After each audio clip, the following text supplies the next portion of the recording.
Fala galera, se você chegou até aqui, provavelmente você já viu esse vídeo meu aqui, onde eu falo passo a passo aí que você tem que seguir para ficar bom em matemática. Porém, todos os dias, mesmo assim, eu recebo mensagens de pessoas falando que ainda estão com muita dificuldade em matemática ou então que ainda não conseguiram progredir em matemática. E aí, a partir disso, eu acabei mapeando aí os principais erros que a galera ainda estava cometendo e que estava trazendo para elas como consequência a continuidade aí da dificuldade em matemática. Portanto, nesse vídeo eu vou elencar aqui para vocês todos esses erros e é importante que você analise com calma tudo isso que eu vou falar, para que assim você possa de fato corrigir esses erros e conseguir evoluir em matemática. Além disso, fica até o final porque eu consegui disponibilizar um super presente para vocês. Eu consegui digitalizar e disponibilizar em PDF os livros que eu utilizei aí para estudar matemática para o Enem. Eu acabei percebendo que muita gente tem dificuldade para encontrar esses livros ou então encontrar outros bons livros de matemática, além de que não é muito fácil estar adquirindo ou comprando aí em um sebo, na internet, enfim. Então provavelmente no final desse vídeo eu vou estar deixando em algum card aqui o link para você clicar e baixar, acessar lá o Drive e ter acesso a esses PDFs aí que tem os livros, ou então eu vou deixar aqui em algum link da descrição desse vídeo para você ter acesso, beleza? E então bora lá. A primeira coisa que pode estar te impedindo aí de ficar bom em matemática é você ainda não desbloqueou sua mentalidade. E o que eu quero dizer com desbloquear a mentalidade para aprender matemática? Muitas pessoas desde pequena cresceram e aprenderam, então pelo menos formaram um paradigma de que matemática ou não serve para nada ou então é muito difícil. Caso você não acredite, o seu problema com a matemática pode estar justamente aí. Então você tem que trabalhar para deixar de lado essa mentalidade, porque como que você espera que seu cérebro entre em harmonia com a matemática, entenda a matemática, sendo que você não dá o devido valor a ela? Então, primeiramente, para excluir esse pensamento de que matemática não serve para nada, sempre antes de estudar um assunto, você tem que pesquisar a aplicação desse assunto no cotidiano. E essa é uma coisa que você vai ter que fazer por si só mesmo, porque eu não vejo nenhum professor fazendo isso, seja em cursinho presencial ou então cursinho online, eles só chegam lá e jogam a matéria. Alguns livros também não fazem isso, então dependendo do material que você estiver utilizando aí, você vai ter que pesquisar no Google, mas caso você vá utilizar aí o livro que eu vou disponibilizar para você, esse processo vai ser muito facilitado. Por quê? Porque no começo de cada capítulo aqui, como você pode notar, ele já traz uma aplicação desse assunto aí no cotidiano, e pode ser o tema mais abstrato que for, como por exemplo o logaritmo, e aqui você está vendo que ele mostra que o logaritmo pode ser usado para estabelecer a taxa de crescimento de uma cultura de bactéria. Mais para trás, no capítulo anterior, tinha um texto falando sobre função exponencial e também como que a função exponencial poderia ser usada para realizar a datação radioativa do carbono. Além disso, se você é daqueles que pensa que só vai usar matemática para passar no Enem ou então no vestibular, você está muito enganado. O que você está vendo aí são exemplos da aplicação de cálculos matemáticos aí que eu tive que usar já durante a minha graduação em medicina. Então, se você vai fazer medicina, ainda mais se a sua universidade utiliza o sistema tradicional de ensino, você pode ter certeza que você vai ter muito cálculo aí no primeiro e no segundo ano. Quando eu falo cálculo, não é aquele cálculo da engenharia não, tá? É cálculo matemático mesmo.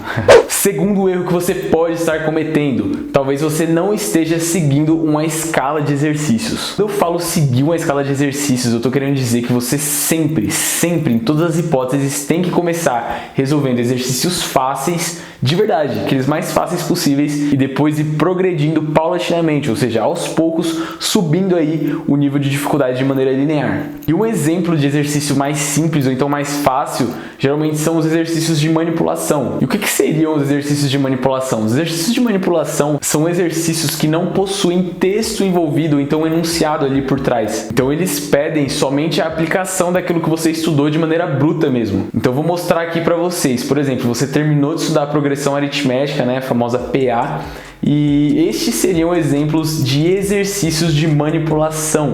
Você vê que não tem um enunciado elaborado, ele simplesmente pede para você colocar em prática o que você aprendeu ali de forma bruta mesmo. E aí lembra que eu falei de você seguir uma escala? Olha o que vem depois. Aqui você já nota que começa a ficar um pouquinho mais elaborado, então já tem um enunciado aqui por trás, um textinho, né? E mais pra frente ainda aí que o negócio fica louco. Olha o tamanho desses enunciados aqui para cada exercício. Então você observa como que se dá uma sequência aí, né? Como que o livro está seguindo uma sequência de crescimento em escala de dificuldade. E aqui segue aquela coisa, né? Imagina se eu chego para você agora e falo, cara, levanta nesse exato momento e vai correr uma maratona. Uma maratona tem, sei lá, 40 e poucos quilômetros. Você vai conseguir correr uma maratona? Eu tenho certeza que você não vai conseguir. Agora, por exemplo, se eu chego para você e falo, corre 1 quilômetro hoje, amanhã corre 2, semana que vem começa a correr 3, e aí progressivamente você vai treinando, criando condicionamento físico, até que um momento você vai conseguir correr os 40 quilômetros. Então você tem que entender que é basicamente isso que acontece com exatas. Terceiro erro aí que você pode estar cometendo: falta de prioridade na hora de estudar matemática. Tem gente querendo ficar bom em matemática, sei lá, estudando 3 horas por semana, 4 horas por semana matemática. Então, achando que ele vai ficar bom estudando matemática com a mesma quantidade de horas que ele usa para estudar humanas ou linguagens, enfim, você não vai conseguir ficar bom dessa forma. Não adianta. E aqui cabe tanto para quem tem dificuldade em matemática como naturezas no geral. Tem que haver uma dedicação a mais. Tem que haver um carinho especial por matemática. Então, uma coisa que eu sempre recomendo, que a partir do tempo total de estudos que você tem ali durante a semana, que você retire desse tempo 35% desse tempo total para estudar matemática. Parece muito, mas é uma coisa que é necessária, entendeu? E você tem que sempre lembrar que, por exemplo, no caso do Enem, matemática corresponde a 1/4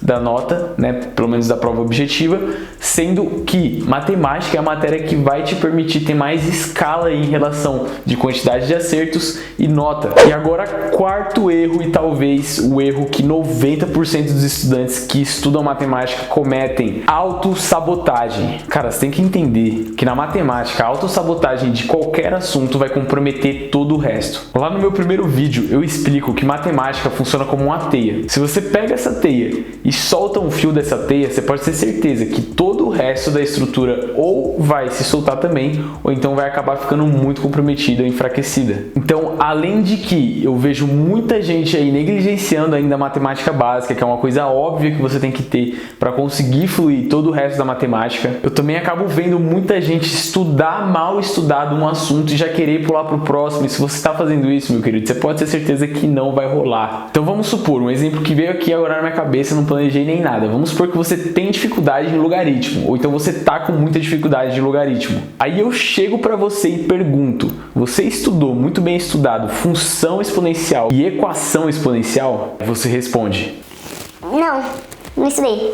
Pois é, né? Então, voltando aqui para o nosso exemplo, função logarítmica nada mais é do que uma função exponencial ao inverso. Então, na verdade, o inverso de uma função exponencial. Então, você observa que, seguindo uma sequência, como os assuntos eles acabam conversando entre si. Da mesma forma, não adianta você querer entender muito bem geometria plana se você pulou ali os princípios básicos da geometria e se você também não tem muito bem entendido a questão ali de função do primeiro grau, então função do segundo grau. Outro exemplo, eu vejo hoje em dia a probabilidade como sendo um dos assuntos em que a galera encontra mais dificuldade. Cara, é difícil você encontrar uma pessoa que não reclame de probabilidade. Só que não adianta você querer virar o rei da probabilidade se você não tiver entendido muito bem teoria dos conjuntos, porque são dois assuntos que se conversam muito. Então, para você ver como esse negócio é surreal, probabilidade geralmente é um dos assuntos que você só vê lá pra frente, né? Por último, às vezes até. Sendo que teoria dos conjuntos é o primeiro assunto que você vê em matemática.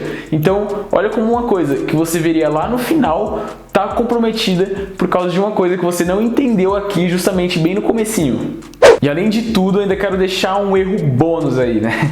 Um último erro aí, na verdade, que compromete os seus estudos aí em matemática, que é a ausência de um bom material. E aqui eu vou dar o meu exemplo. O meu cursinho utilizava o material do poliedro, mas eu vou falar pra você, cara, os livros do poliedro de matemática para aprender matemática são um lixo, tá? Não serve para aprender matemática. É uma linguagem totalmente formal, totalmente horrível para quem é leigo no assunto, e eu juro para vocês que eu nunca utilizei aquilo para aprender matemática. Então, como vocês já sabem, desde o começo eu utilizei os livros da coleção do Novo Olhar. Por quê? Porque são livros que sabem conversar com você. São livros que têm uma leitura muito fácil de entender e que ao mesmo tempo fazem você enxergar a matemática de uma forma descomplicada. E portanto, agora vocês vão ter acesso a esses livros. E eu não estou falando aqui que você precisa obrigatoriamente utilizar esses livros. livros. Até porque eu costumo recomendar qualquer livro aí que seja do ensino médio, né? Qualquer livro didático do ensino médio para você estar aprendendo matemática. Porém, como eu já usei, como eu já conheço muito bem esses aqui,